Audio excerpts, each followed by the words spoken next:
Huu ni uwanja wa Hoima ulioko nchini Uganda. Huu ni miongoni tu mwa viwanja ambavyo vitatumika kwenye fainali za AFCON za mwaka 2027 ambako Tanzania, Kenya na Uganda kwa pamoja wataandaa fainali hizo.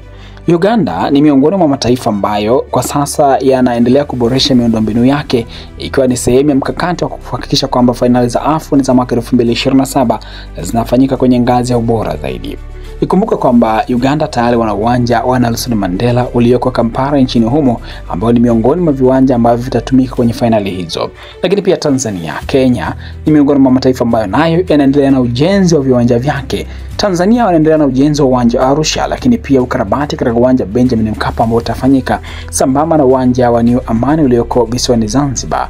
Kenya nao pia wako kwenye harakati za maandalizi na kuboresha viwanja vyao mbalimbali ambavyo vitatumika kwenye fainali hizo.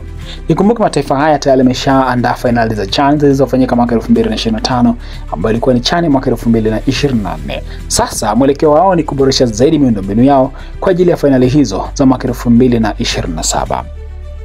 Tayari serikali za mataifa haya mara kadhaa zimekuwa zikizungumza kueleza kwamba maandalizi ya ujenzi wa viwanja na uboreshwaji unaendelea vyema kuelekea mwaka huu 2027, ikiwa ni maandalizi ya kuwa na AFCON bora zaidi katika miongoni mwa AFCON zilizofanyika.